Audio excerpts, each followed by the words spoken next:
मिनश्शैतानिर्रजीम बिस्मिल्लाहिर्रहमानिर्रहीम अस्सलामु अलैकुम वरहमतुल्लाहि वबरकातुहू। वालेकुम अस्सलाम वरहमतुल्लाह।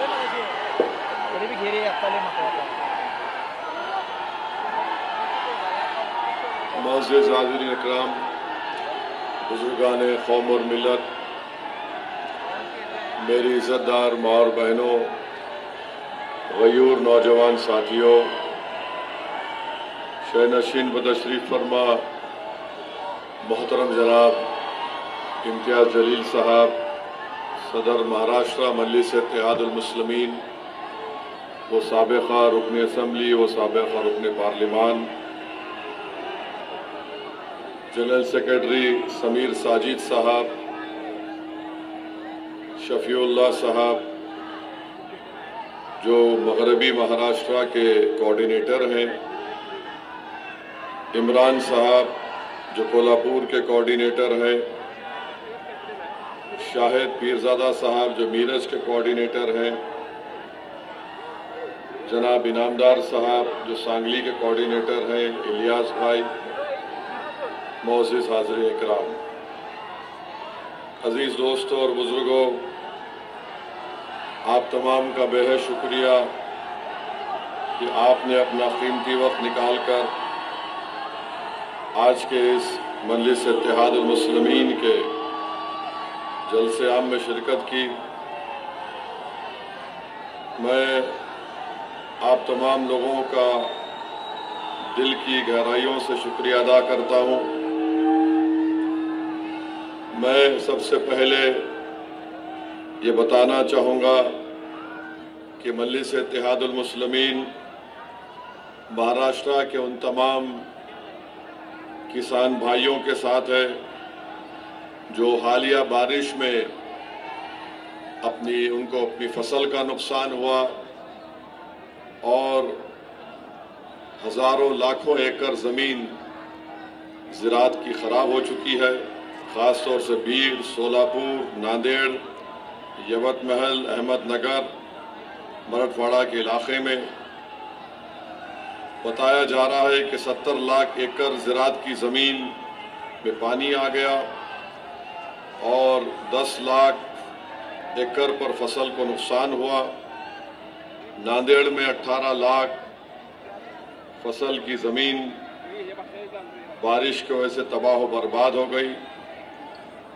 मैं उन तमाम किसान भाइयों के साथ जिनका बहुत बड़ा नुकसान हुआ है, मजलिस उनके साथ ठहरी है।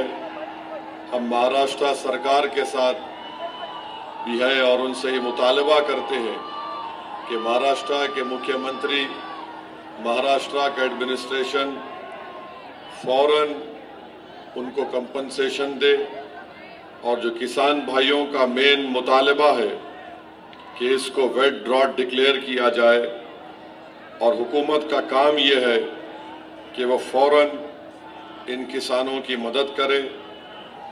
हम ऐसे ऐसे मंजर देख रहे हैं। भाई आप नारे लगा लो, मैं बैठ जाता हूँ। आप नारे लगा लो, मैं बैठता हूँ। या तो आप सुनो मेरी बात को, आपको नारे लगाने का शौक है, नारे लगा लो, हम आपके नारे सुनते हैं।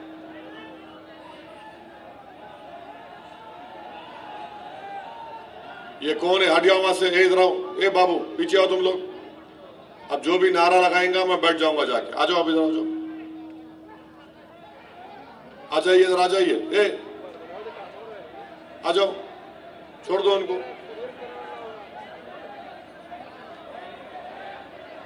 और मेरी यह खुशकिस्मती है कि मैं कोल्हापुर को आया और आज इचल करांजी में मुझे आपके दरमियान में खड़े होकर बोलने का कुछ मौका अल्लाह ने इनायत फरमाया। ये छत्रपति शाहू महाराज की सरजमीन,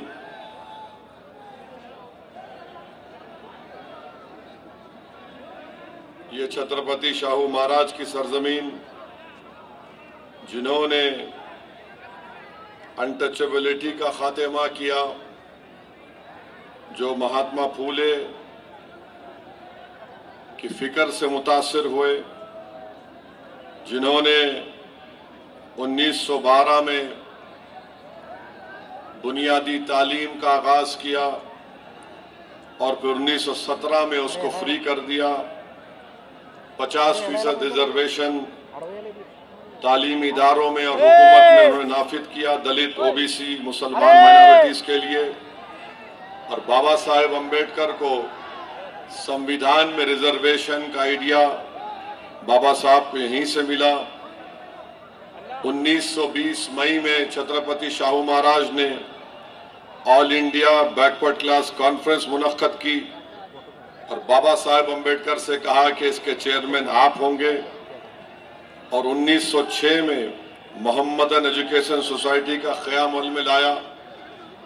छत्रपति शाहू महाराज की सोच और फिक्र से तिलक और श्रीपद अमृत डांगे जो कम्युनिस्ट पार्टी ऑफ इंडिया के फाउंडर थे वो परेशान थे और बाबा साहेब अम्बेडकर ने उनको समाजी जमहूरियत का सुतून करार दिया था छत्रपति शाहू महाराज को।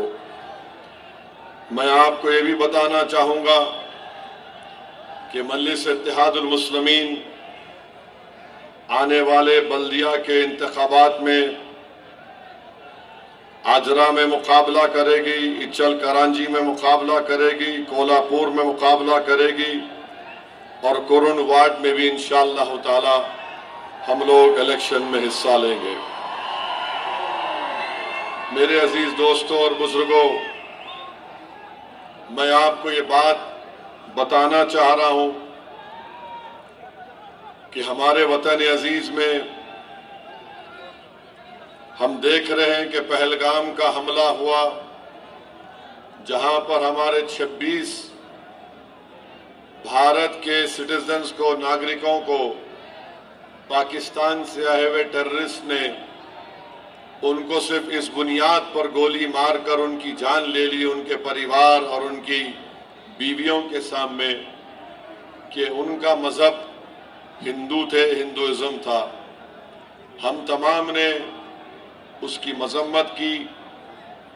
फिर ऑपरेशन सिंदूर हुआ, हम तमाम ने हमारी बहादुर फौज का पूरा सपोर्ट किया, उनके साथ हम खड़े रहे।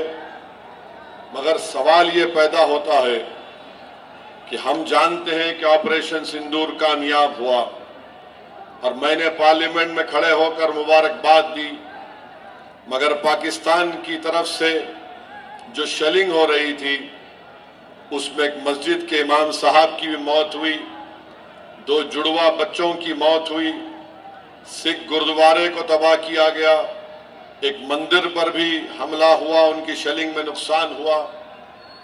फिर ऑपरेशन सिंदूर हुआ, हमने मुंह तोड़ जवाब दिया ब्रह्मोस मिसाइल से, हमने आतंकवादियों के हेडक्वार्टर्स को तबाह बर्बाद कर दिया। सवाल ये पैदा होता है कि आखिर बीजेपी पाकिस्तान से जब उनका 80% पानी हम रोक चुके हैं, उनका प्लेन भारत की एयर स्पेस में नहीं आ सकता, पाकिस्तान की रजिस्टर्ड शिप या कश्ती भारत के पानी टेरिटोरियल वाटर्स में नहीं आ सकती, हम ट्रेड बंद कर दिए, डायरेक्ट इनडायरेक्ट ट्रेड। ये बात अब तक मुझे समझ में नहीं आ रही है कि आखिर हमने ये क्रिकेट मैच खेला क्यों, क्रिकेट मैच खेलने की वजह क्या है। एक बात याद रखिए, हम भारत की क्रिकेट प्लेयर्स पर कभी तनकीद नहीं करेंगे, वो बेहतरीन खिलाड़ी है। हम जब इंग्लैंड में इंग्लैंड को हरा दिए, ये पाकिस्तान तो चूचू का मुरब्बा है क्रिकेट मैच में। सवाल क्रिकेट प्लेयर से नहीं है, सवाल भारत के प्रधानमंत्री से है, वजीर आजम से है कि आपने कहा था मोदी जी कि खून और पानी एक साथ नहीं जाएगा, बातचीत और आतंकवाद एक साथ नहीं होगा। तो फिर 26 भारत के लोगों को पहलगाम में मारकर चले गए और आप खुद कह रहे हैं कि ऑपरेशन सिंदूर जारी है, तो फिर हमने क्रिकेट मैच क्यों खेला? तो बीजेपी के लोग बोलते कि नहीं नहीं, हम बाइलैटरल नहीं खेलेंगे, ये बाइलैटरल नहीं है। बीजेपी वालों, तुम जिसको बेवकूफ बनाना चाहते वो बेवकूफ बन रहा है तुम्हारी झूठ पर। ये इंडिया और पाकिस्तान का इंडस वाटर ट्रीटी बाइलैटरल नहीं है तो क्या है बताओ? जब तुम पानी बंद कर सकते तो तुम क्रिकेट मैच क्यों खेल रहे?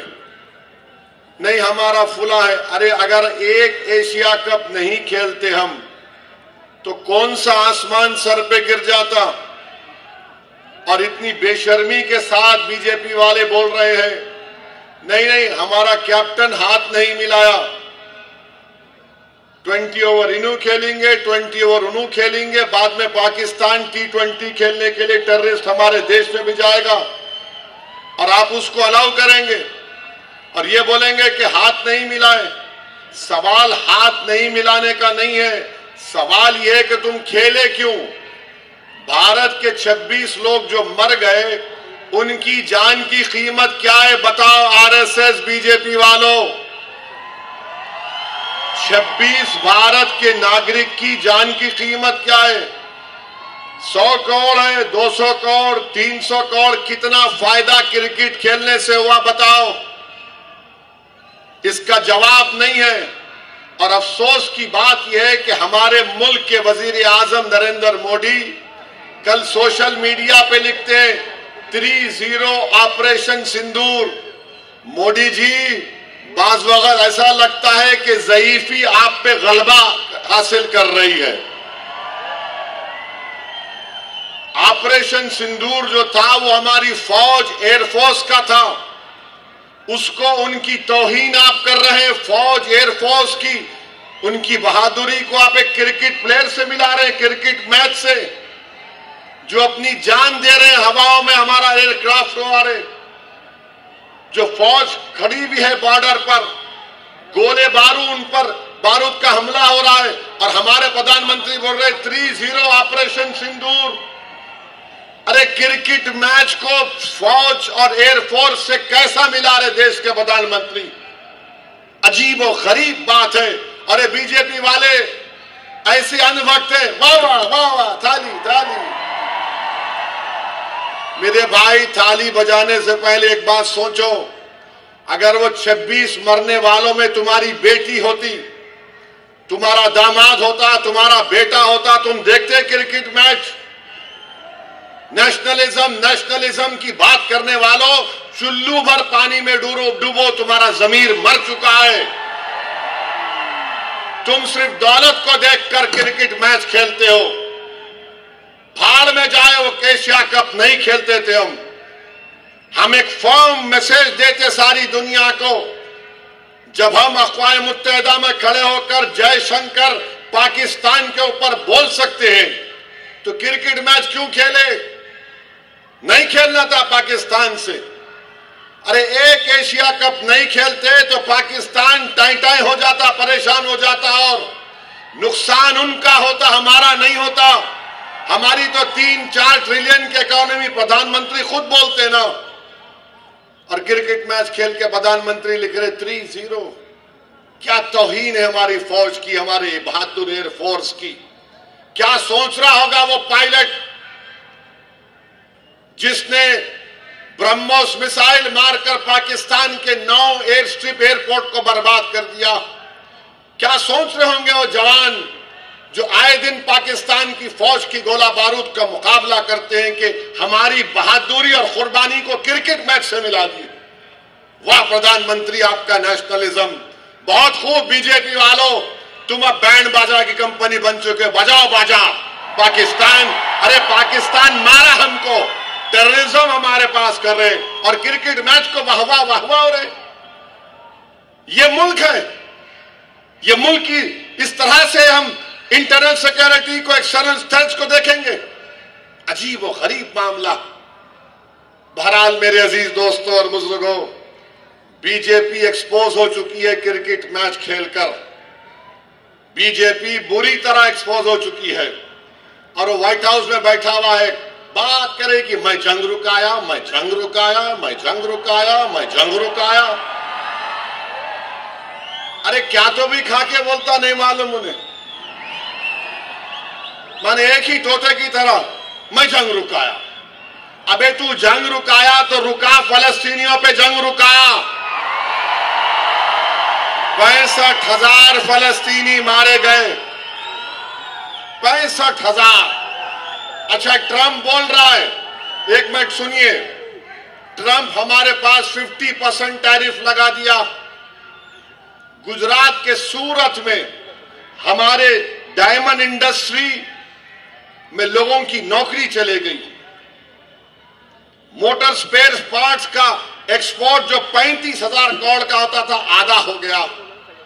तमिलनाडु में रेडीमेड कपड़े जाते थे अमेरिका को, वो नौकरियों से निकाल रहे हैं। अरे कौन सा नेशनलिज्म है तुम्हारा बीजेपी आरएसएस वालों? 50% टैरिफ लगा दिया ट्रंप ने। हम ट्रेड डील करेंगे। कौन सी ट्रेड डील करोगे आप बताओ? कौन सी ट्रेड डील करोगे? हम एफटीए करें, क्या करेंगे? बर्बाद कर दे रहे हैं टैरिफ लगाकर। मगर हमारे प्रधानमंत्री बोल रहे हैं 4 ट्रिलियन की इकोनॉमी। कौन सा? कुछ तो बोलो।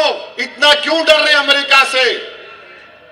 भारत एक ताकतवर कंट्री था, भारत एक ताकतवर मुल्क है और हमेशा रहेगा इंशाअल्लाह ताला।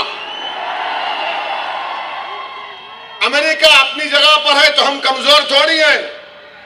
उनको हिंदुस्तान की मार्केट चाहिए।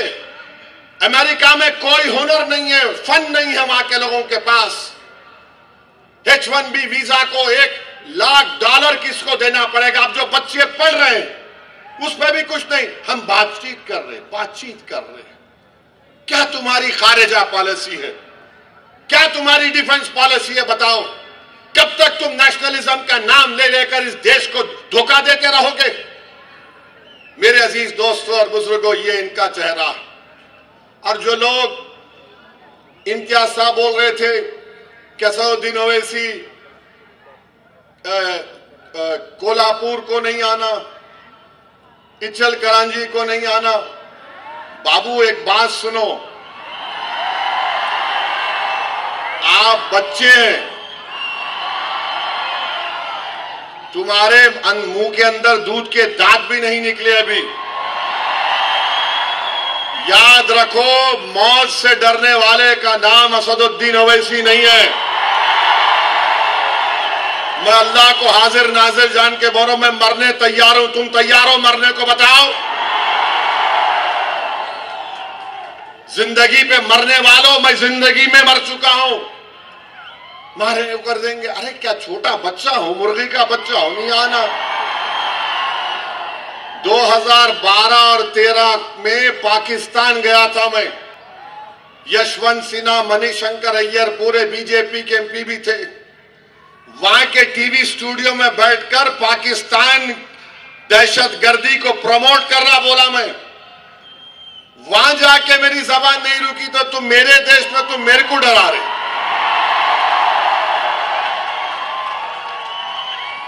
अभी दूध पियो बॉटल से, ये उम्र नहीं है तुम्हारी। हम तुम्हारे बड़ों से मुकाबला कर रहे, बच्चे बीच में नहीं आना। क्या तमाशा है भारत का? नहीं ये नहीं आना, आते क्या करते? तो कोई बात है? अच्छा, हम यहां पे हम पहुंचे, हमको लव लेटर मिल गया है 169 BNSS। हजरत पुलिस हमको दे दी। हम समझे हमारे ससुरे हैदराबाद में ससुराल, यहां भी निकला। अब ये तो कोई हेट स्पीच नहीं होंगी, नाराज तो नहीं होंगे हमारे पुलिस के इंस्पेक्टर साहब जो हमारे को लव लेटर दिए। नहीं, आप हेट स्पीच नहीं देना। हेट स्पीच कहां दिया मैं? हेट स्पीच जो दे रहे उसमें तो आप कुछ नहीं कर रहे। आपके मुंह में दही जमा हुआ है जो गाली दे रहा रोज। आप उसको तो बोलते ही नहीं। क्या क्या नहीं बोलते रोज वो लोग, कुछ बोलते ही नहीं। वो जो एनिमल प्रोटेक्शन के नाम पर पूरे कुरैश बरादरी के कारोबार को बर्बाद कर दिया, उनको कुछ नहीं करते आप। नहीं, आप नहीं देना हेट स्पीच। अरे भाई साहब, मैं 2 मर्तबा का एमएलए हूं, 5 मर्तबा का मैं एमपी हूं, उसके बावजूद भी आप हमको नोटिस दे रहे।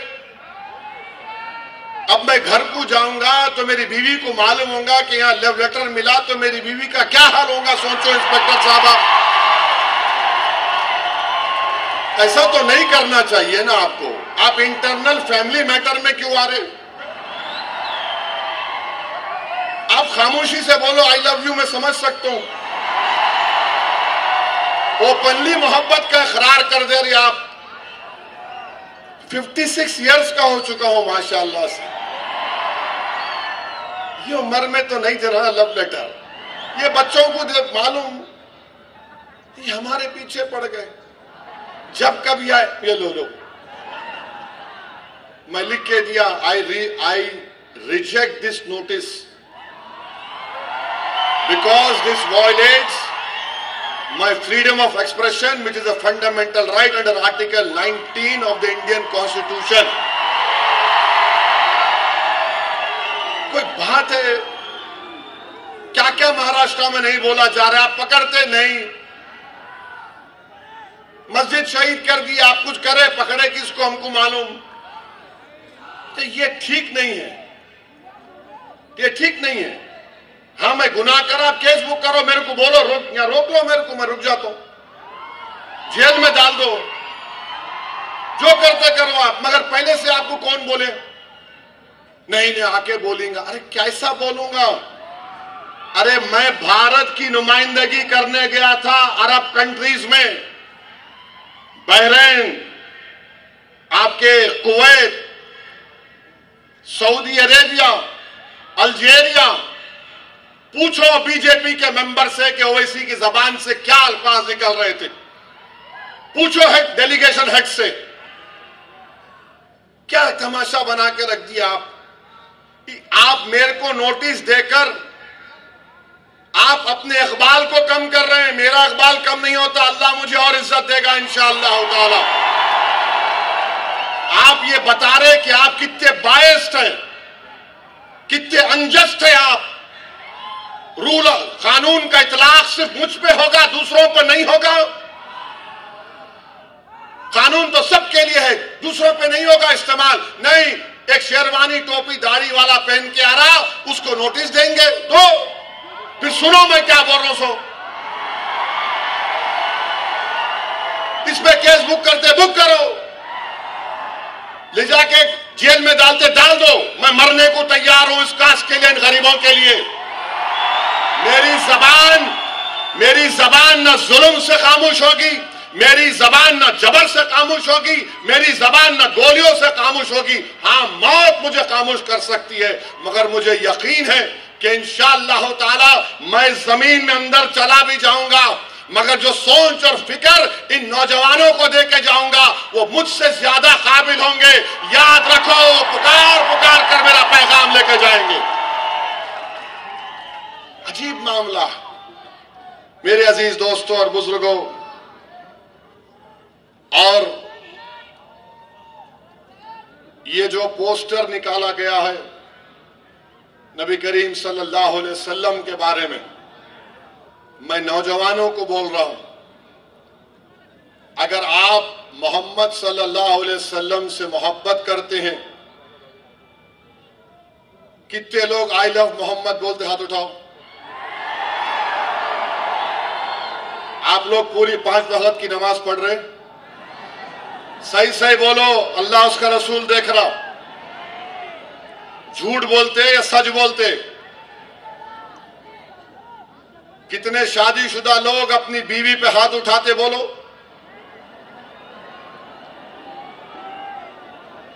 बोलो। पोस्टर उठाना आसान है, रसूल अल्लाह सल्लल्लाहु अलैहि वसल्लम ने हमारी उम्मत की माओं पर कभी उंगली तक नहीं उठाई। याद रखो, ये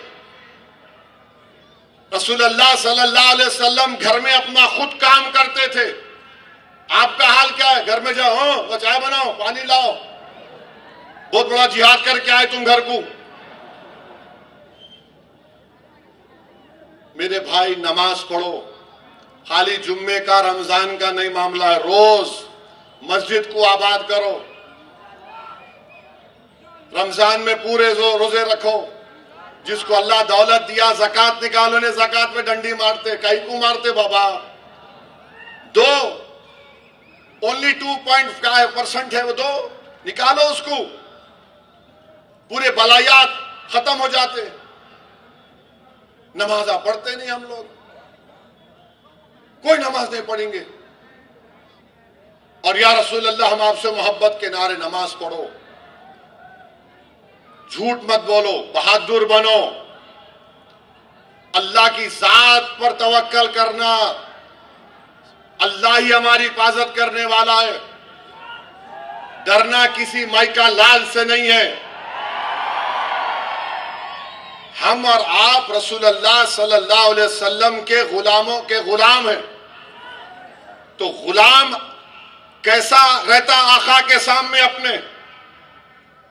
हम आका के चाहने वाले हैं, वो हमारे महबूब हैं, वो अल्लाह के हबीब हैं। अपने किरदार को देख लो, बशमूल मेरे। अल्लाह हम सबको तौफीक दे। हमारी बेटियों से कहना चाह रहा हूं, हमारी उम्मत की माएं कैसा रहती थी रसूलुल्लाह सल्लल्लाहु अलैहि वसल्लम के साथ? क्या कोई उनको देख सकता था? नहीं देख सकता था। मगर क्या उनको रोक दिया गया कि तालीम हासिल मत करो? हमारी उम्मत की हज़रत आयशा सिद्दीक़ा कितने अहादीस के रावी हैं। फने तिब जानती थी वो। हमारी बेटियों को देखना है, सिर्फ पोस्टर उठाने से नहीं, याद रखो, पूछोगी तुम्हारी एक एक हरकत की उस दिन हशर के मैदान में पूछोगी। तुम अपने मां बाप से कैसा रहते हो बताओ? तुम अपने बाप के मरने के बाद जायदाद पे लड़ते क्यों हो? तुम्हारे खानदान में दीवारें क्यों उठ जाती, बताओ मेरे को? ये हो रहा है। आई लव मोहम्मद बोल रहे तो फिर सल्लल्लाहु अलैहि वसल्लम बोले तो रोकना चाहिए। याद रखो, हजरत उवैस करनी रज़ी अल्लाह तआला अन्हु आशिक़ रसूल हैं। अब रसूलुल्लाह सल्लल्लाहु अलैहि वसल्लम को जाकर मिल नहीं सके, देख नहीं सके। क्यों नहीं देख सके? क्योंकि आका ने कहा तुम्हारी मां ज़ईफ है, मां का ख्याल रखो। तुम कभी अपनी अम्मा की तरफ देखते, पूछते उसको, जो घर में बैठी बैठी तुम्हारे लिए इंतजार करती है, तुम्हारे लिए दुआ करती है। अम्मा बूढ़ी हो गई तो नौकरानी बन गई घर में, बाप बूढ़ा हो गया तो बोझ बन गया हमारे लिए। हजरत उवैस करनी नहीं गए अपनी मां की वजह से। यमन में मालूम हुआ कि रसूलुल्लाह सल्लल्लाहु अलैहि वसल्लम के जंग उहद में या किसी में जंग में दांत शहीद हो गए, अपने पूरे दांतों को तोड़ लिए। ये दांत शहीद होगा, ये दांत, इसको बोलते हैं इश्क। खाली पोस्टर उठाने से मोहब्बत के दावे नहीं होते, अमल करना पड़ेगा। तुमको बेखौफ होना पड़ेगा। तुमको देखकर शैतान भाग जाए ऐसा तुमको बनना पड़ेगा इंशाअल्लाह ताला। शैतान और उसके पूरे चाहने वाले, ये तबीयत को पैदा करो। इश्क किसको बोलते मेरे भाई? इश्क किसी को बोलते? हम आशिक हैं तो इश्क के मजाहरे करो। इच्चल करांजी में माशरे को अच्छा करो। मुसलमान है तो शराब उसके करीब नहीं आना, मुसलमान है तो ड्रग उसके करीब नहीं आना। आप सिगरेट लेके पुड़ी निकाल रहे, क्या है ये? अरे बाबा, तुम सेहतमंद रहना, तुम कौम का मुस्तकबिल हो नौजवानों। तो अगर आपके घर की दीवार गिर गई तो क्या होता मालूम? लोग रास्ता बना लेते। तुम कौम की दीवार हो, अगर तुम गिर जाओगे तो जमाना रास्ता बना लेगा। कल जिम्मेदारी तुम पे आएगी इस कौम की क़ियादत की। अपने अमल में, अपनी जिंदगियों में एक इनकलाब पैदा करो। यकीनन रसूल अल्लाह से मोहब्बत दुनिया की सब चीजों से ज्यादा करना है।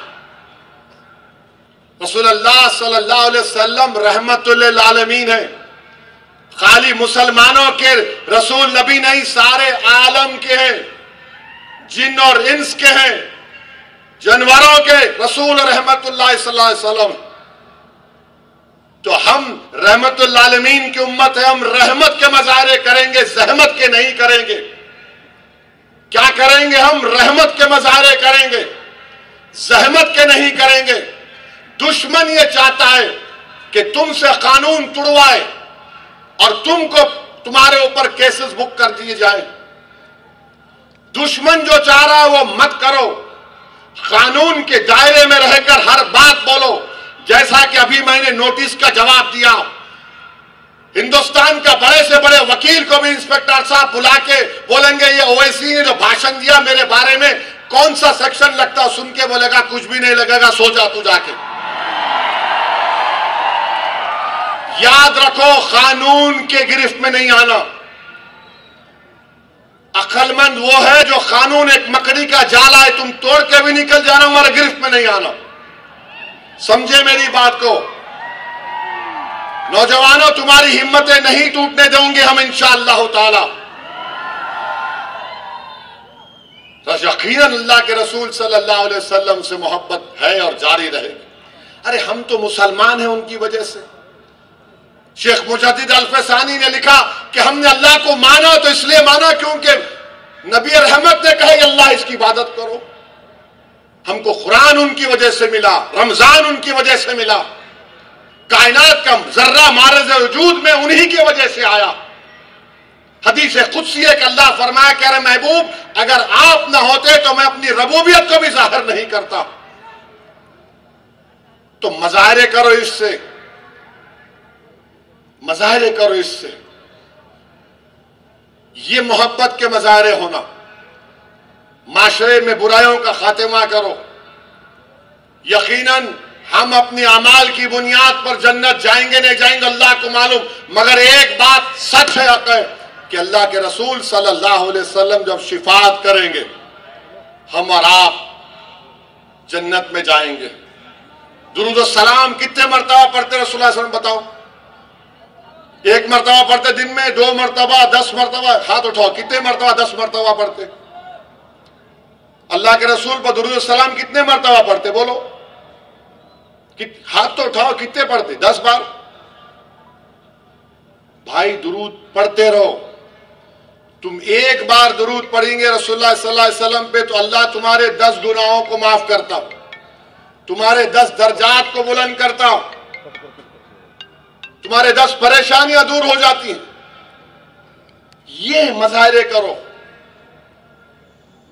आसान काम लेके हो गया नहीं मेरे भाई, ये मामला रहमतुल आलमीन का है, सल्लल्लाहु अलैहि वसल्लम का, कमली वाले का है। और हमारे उलमाए कराम क्या क्या कुर्बानियां नहीं दिए। इस तरह की बहादुरी के मज़ाहिरे करो जिस तरह इमाम आज़म अबू हनीफा जेल में जिंदगी खत्म हो गई मगर बादशाह ने कहा था साइन कर दो, बोले नहीं करता। इमाम अहमद बिन हंबल को कोड़े मारे जाते थे कि बोल दो कुरान अल्लाह का कलाम नहीं है। आपने कोड़ों को बर्दाश्त किया मगर कहा यह अल्लाह का कलाम है।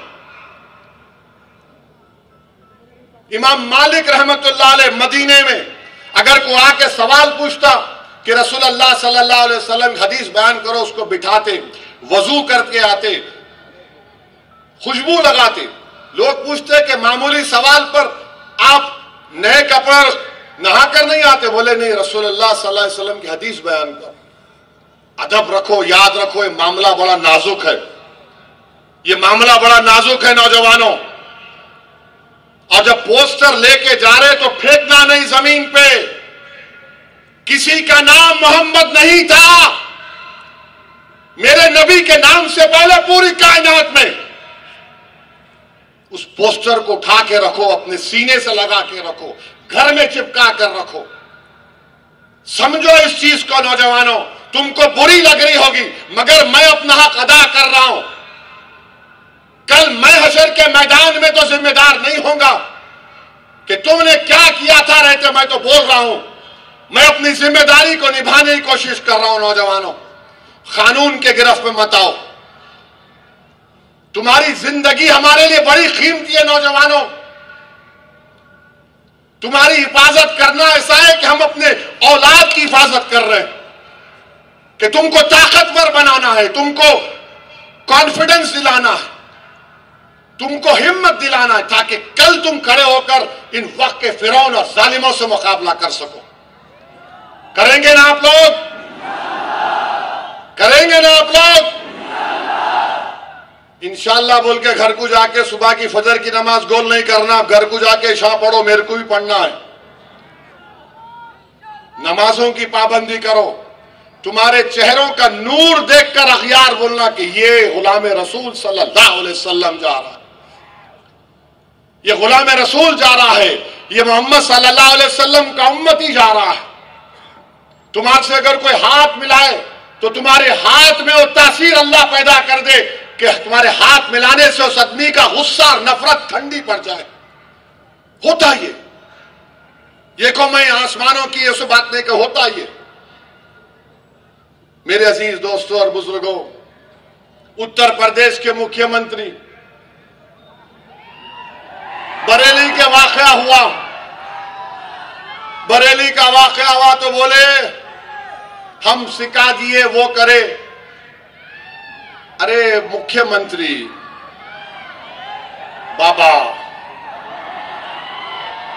वो फतेहपुर की दरगाह में गुंडे घुस गए। एक वली की दरगाह में गुंडे घुसकर दरगाह को, खबर को लाठियों से मार रहे थे। आपकी मुंह में जबान नहीं हिली? खाली बरेली में क्या हुआ वो याद रहा आपको? फतेहपुर की दरगाह का याद नहीं आया बाबा आपको? उस पे भी कुछ बोल देते, नहीं बोले, क्योंकि मारने वाले इनके मित्रों थे। अजीब मामला है। दोहरा रवैया, दोहरा रवैया का यही तो हमारा गुस्सा है। वो दरगाह पे हमला हुआ, कुछ नहीं। वो बरेली में हुआ, वाह मैं ऐसा कर दूंगा, मैं वो कर दूंगा। एक बात याद रखो, दुनिया जब तक कायम रहेगी अल्लाह के हुक्म से, हम कट जाएं मर जाएं, मगर कभी खत्म होने वाले नहीं हम इंशाअल्लाह ताला। हम कट जाएंगे, तुम्हारी गोलियों का शिकार हो जाएंगे, तुम्हारे तशद्दुद की वजह से हमारे घर बार जल जाएंगे, मगर खत्म होने वाले नहीं है। याद रखो, अगर खत्म हो जाते तो फिर करबला के लोग अब तक जिंदा हैं, इमाम हुसैन जिंदा है, अहले बैत जिंदा है, और यजीद मलून मुर्दा है। जुल्म करने वाले खत्म हो जाते और हक का परचम उठाने वाले अल्लाह उनके नाम को जिंदा रखता। तो आपको और हमको डरने की जरूरत नहीं है। फिरौन भी बड़ा दावा करता था कि मेरी हुकूमत है, नमरूद भी बड़ा दावा करता था मेरी हुकूमत है, मैं आग में इब्राहिम को डाल दूंगा। दुनिया ने देख लिया कि नमरूद की हुकूमत खत्म हुई, फिरौन की हुकूमत खत्म हुई, यजीद पलीद खत्म हो गया। ये जुल्म करने वालों की थोड़े दिन बाकी है, अल्लाह जानता। मगर अपनी हिम्मतों को बुलंद रखिए, डरने और घबराने की जरूरत नहीं है। और जब कभी भी परेशानी आती है तो थोड़ी देर के लिए सोचो, गाजा के फलस्तीनी क्या कर रहे होंगे। 65,000 मर चुके हैं, 65,000। और मां बोलती है बेटे की जनाजे के सामने खड़े होकर, बेटा मैंने तुझे बैतुल मुकद्दस मस्जिद अक्सा के लिए शहीद किया, जा रसूलुल्लाह सल्लल्लाहु अलैहि वसल्लम को मेरा भी सलाम पहुंचाना। बाप बेटे की लाश को देखकर कहता है, छोटे बच्चों की लाश को बाप कहता है, या अल्लाह तेरे हक के लिए मैं कुर्बान कर दिया। और गूगल पर जाकर देखो 65,000 गाजा में मर गए, एक आदमी भी खुदकुशी नहीं किया, एक भी खुदकुशी नहीं किया। आजकल तो साइकियाट्रिस्ट सबको बेवकूफ बना रहे। यहां हम देखे तो अरे ऐसा हो गया, अरे वैसा हो गया, अरे मर्द बनो, हिम्मत वाले बनो। कुछ नहीं होता, अल्लाह हमारे लिए काफी है। हस्बुनल्लाह व निअमल वकील, अल्लाह हमारे लिए काफी है। अरे मसाइब के तूफान आएंगे, मगर जो सबर और साबित कदम रहेगा और हिम्मत नहीं छोड़ेगा, तुमको दुनिया में इज्जत या फिर कोई तकलीफ मिली होगी, मगर इसका अजर अल्लाह हशर में देगा।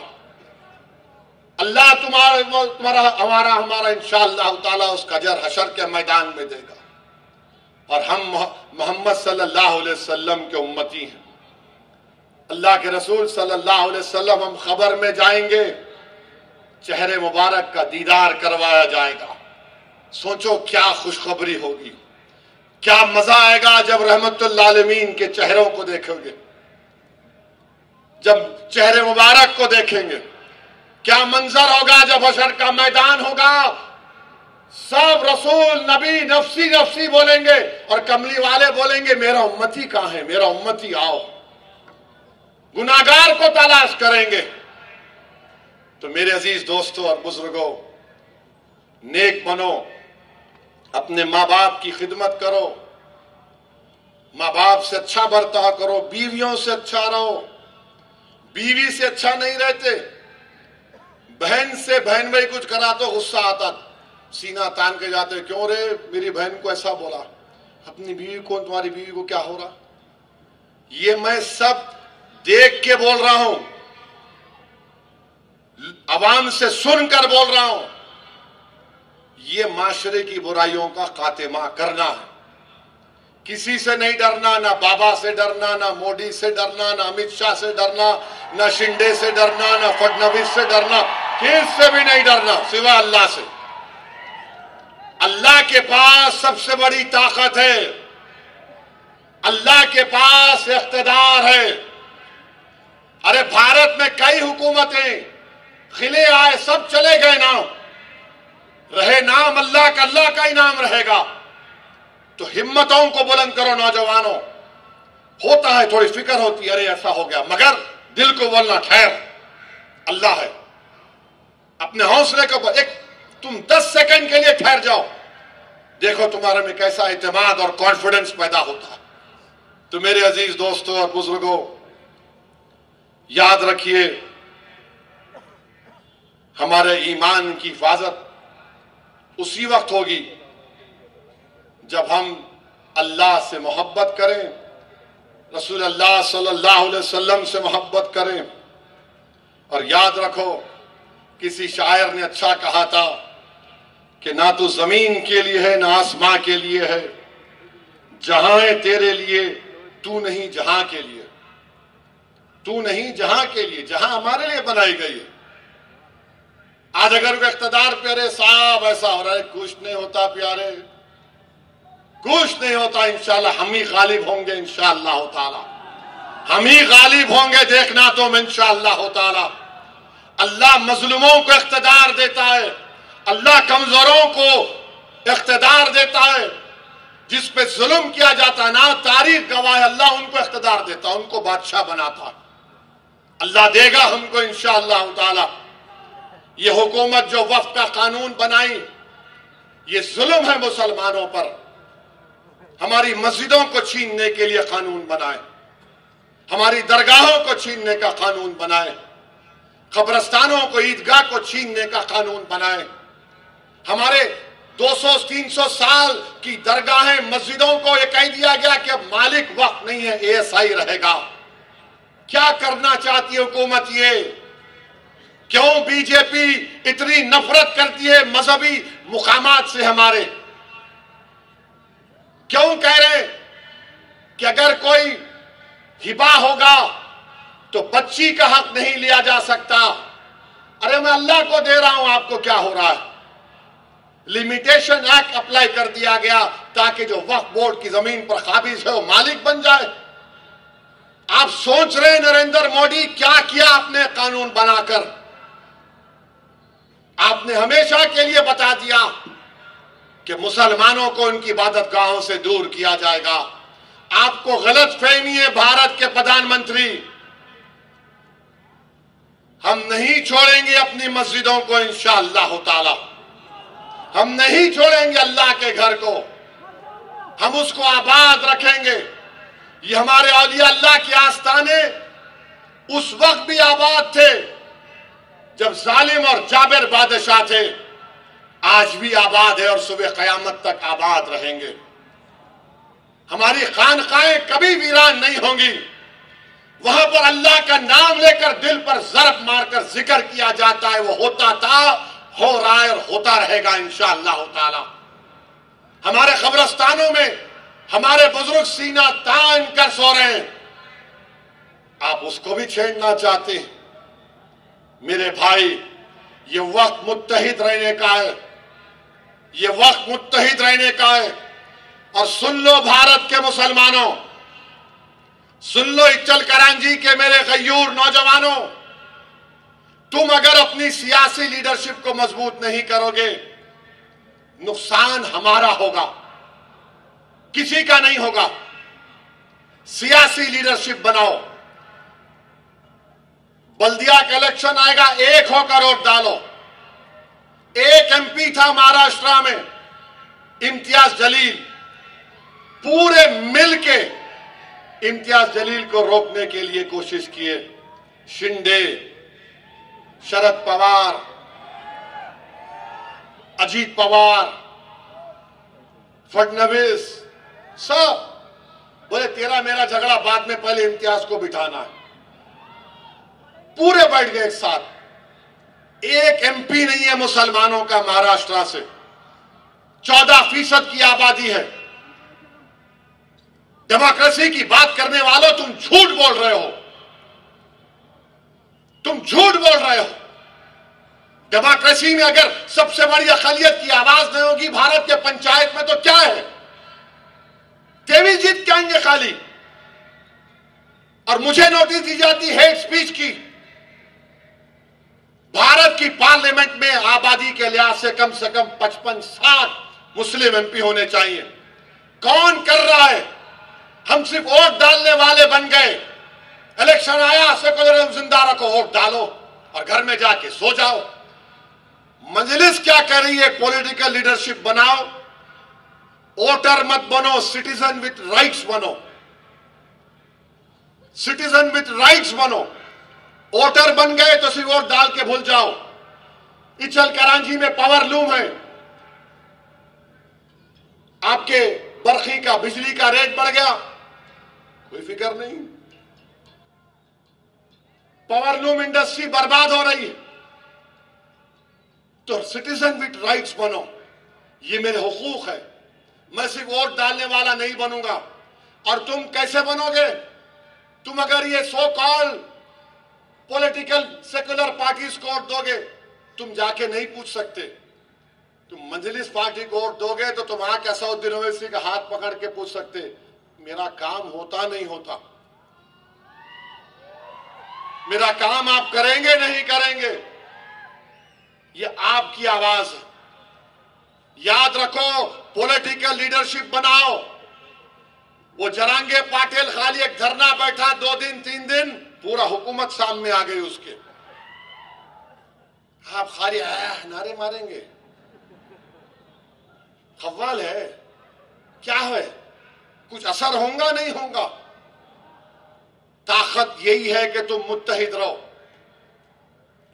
यकीनन बीजेपी को हराओ, मोदी को हराओ, फडणवीस को हटाओ, मगर ये बोझ सबको उठाना है। ये सब मिलके क्या करें? नहीं, तू ये ले ले, इसको तू हटा, हम बैठ के मलई खाएंगे बाजू में। ये नहीं हो सकता मेरे भाई। नौजवानों, देश का मुस्तकबिल आप हैं। आपको उठना पड़ेगा, तभी हमको कामयाबी मिलेगी। इच्चल करांजी में बहुत से मसाइल हैं। आप मजलिस के उम्मीदवारों को कामयाब करिए, इंशाअल्लाह ताला हम पूरे काम करवाएंगे। तो आने वाले इलेक्शन में आप पतंग के निशान पर वोट देंगे नहीं देंगे?